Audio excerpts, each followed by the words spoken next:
அல்லாஹு அக்பர் அல்லாஹு அக்பர் அல்லாஹு அக்பர். இப்போ இந்த உலுகையா கொடுக்கணும் அப்படின்ற அந்த சட்டம் வரும்போது ஒரு வீட்டுக்கு ஒரு ஒரு உலுகையா அப்படி ஒரு பிராணி கொடுத்தா போதுமா? ஒரு வீட்டுக்கு ஒரு கொடுத்தா போதுமா?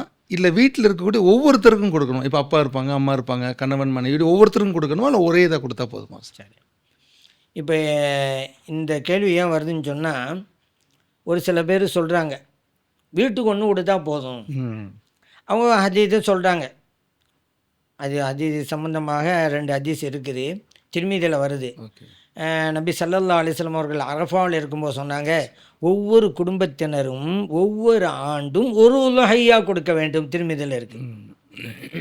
அதே போல் நபி ஸல்லல்லாஹு அலைஹி வஸல்லம் அவர்கள் காலத்தில் உலஹியா எப்படி கொடுக்கப்பட்டது, சஹாபாபங்க எப்படி உலஹியா கொடுத்தாங்க, அபு அய்யூபுல் அன்சாரி ரலியல்லாஹு அன்ஹு அவங்ககிட்ட கேட்கப்படுது. இவங்க சொல்கிறாங்க, நபி ஸல்லல்லாஹு அலைஹி வஸல்லம் காலத்தில் எங்களில் ஒருவர் ஒரு ஆட்டை உலஹியா கொடுப்பார், தனக்காக தன் குடும்பத்தினருக்காக. அவர்களெல்லாம் அந்த உலஹியா பிராணியை உண்ணுவாங்க, பிறருக்கும் கொடுப்பாங்க. இதுவும் திருமதியில் தான் இருக்குது. இந்த அத்தியத்தை வச்சுக்கிட்டு அவள் ஒரு வீட்டுக்கு ஒன்று தானே, அப்படி தானே இருக்குது அப்படின்ட்டு சில பேர் சொல்லுவாங்க. இதோட விளக்கம் வேறு. அது விளக்கம் வேறு அப்படிங்கிறதுக்கு இப்போ ஷாஃபி மதப், அனை மதப்பு முன்னால் சொல்லிக்கிறேன். இப்போ ஷாஃபி மதப்பு என்ன சட்டம் சொல்கிறாங்க, நான் ஏற்கனவே சொன்னேன். அதாவது ஒரு குடும்பத்தில் ஒருவர் தனக்கும் தன் பொறுப்பிலே உள்ளவர்களுக்கும் உணவு உடைக்கு போக மீதம் இருந்தால் ஒரு ஐயா கொடுக்கணும்னு சொன்னோம் அல்லவா? அந்த கருத்துக்கு இது உடன்பாடாது தான். ஏன், அவர் மட்டும் கொடுத்தா போதும் தானே, வீட்டில் உள்ளது. ஆனால் அதுக்கான மற்றவங்க கொடுக்கக்கூடாதுங்கிறது இல்லை. ஒரு ஆளுக்கு இது கொடுத்தா போதுமா? போதும், அவ்வளோதான். இல்லைங்க, என் மனைவிக்கும் சேர்த்து கொடுக்க போகிறேன், என் தாயாருக்கும் கொடுக்க போகிறேன், தண்ணி எவ்வளோ கொடுக்கட்டும், போதுங்கிறதுக்கு. அப்போ ஷாஃபி இமாமுடைய அந்த கூற்றுக்கு இந்த ஹதீஸ் ஆதாரம். அப்போ ஹனஃபி இமாம் இந்த ஹதீஸுக்கு என்ன சொல்கிறாங்கன்னு சொன்னால், ஏன் அவங்களுடைய இலக்கணம் என்ன, ஜக்காத்து கடமை உள்ளவங்க, அவங்களுக்கு கடமை அப்படின்ட்டாங்க. இப்போ இது இப்படி சொன்னது என்ன நோக்கம், என்ன, வீட்டில் ஜக்காத்து கடமை வாங்க ஒருத்தர் இருப்பாங்க, அவங்களுக்கு இது.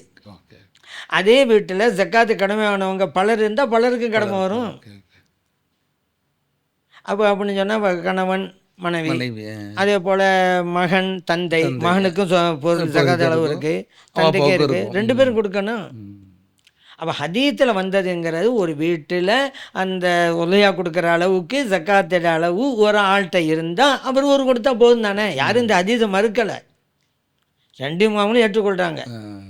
இன்னொன்று, இப்போ ஷாஃபி இமாம் சொல்கிறாங்கல்ல, 1 கொடுத்தா போதும்ட்டு. 1 கொடுத்தா போதும் அப்படிங்கிறது ஒரு நபருக்காக கொடுக்கணும், ஒவ்வொருவருக்கும் கொடுக்க தேவையில்லைங்கிற அந்த கருத்து தான். ஏன்னா ஃபித்ரா தர்மம் இருக்குது பாருங்கள், நோன்பு பெருநாளில் கொடுப்போமே, அது வீட்டில் உள்ள அத்தனை டிக்கெட்டுகளையும் கணக்கு போட்டு கொடுப்போம்.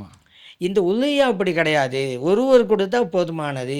அப்போ யாரு கொடுக்குறாரோ அவருக்கு தான் உலஹியா. 7 பேர் இருந்தான்னு வச்சுக்கோங்க, வீட்டில் ஒரு ஆடு கொடுத்தாங்க, 7 பேருக்கும் உலஹியா கொடுத்துன்னு சொல்ல முடியாது. வீட்டில் உள்ள ஒருவருக்காக தான் அந்த ஒரு ஆட்டை கொடுக்க முடியும்.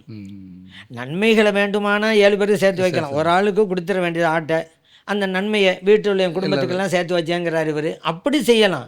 எங்கள் வீட்டில் இருக்கக்கூடிய 7 பேருக்காக இந்த ஆட்டையை கொடுக்குறேன்னு அப்படின்னு சொன்னால், இப்போ ஸல்லல்லாஹு அலைஹி வஸல்லம் அவர்கள் மாட்டை 7 பேர் சேர்ந்து கொடுக்கலாம், ஒட்டகத்தை 7 பேர் சேர்ந்து கொடுக்கலாம், ஏன் சொல்லான்னு ஆட்டை 7 பேர் சேர்ந்து கொடுக்கலாம்னு வந்துடுமா? அப்போ என்ன, அது சேர்ந்து பலர் ஒன்றுக்கு மேற்பட்டவர்கள் சேருதல் அப்படிங்கிறது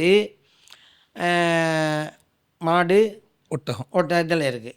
அதனால் ஆடுன்னு சொன்னால் ஒருவர் தான் கொடுக்கணும், நன்மையை சேர்த்து வைக்கலாம். இதில் என்ன அப்படின்னு சொன்னால், இந்த ஒரு ஆடு போதும்னு எனக்கு சில பேர் சொல்கிறாங்கல்ல, ஹதீஸை தவறாங்க. அவங்க என்ன சொல்கிறாங்க, ஒரு ஆடு வீட்டில் உள்ள அத்தனை பேருக்காகவும் கொடுக்கலாங்கிறாங்க. அப்படி கிடையாது, போதும் என்பது தான். மற்றவங்க வீட்டில் உள்ள அத்தனை பேருக்காகவும் கொடுக்க தேவையில்லை, அத்தனை பேருக்காகவும் இது போதுமானதுங்கிறது தான். கொடுக்கறது ஒரு ஆளுக்காக தான் கொடுக்கணும், அந்த நன்மையை மற்றவங்க சேர்த்து வைக்கலாம். அல்லாஹு அக்பர் அல்லாஹு அக்பர் அல்லாஹு அக்பர்.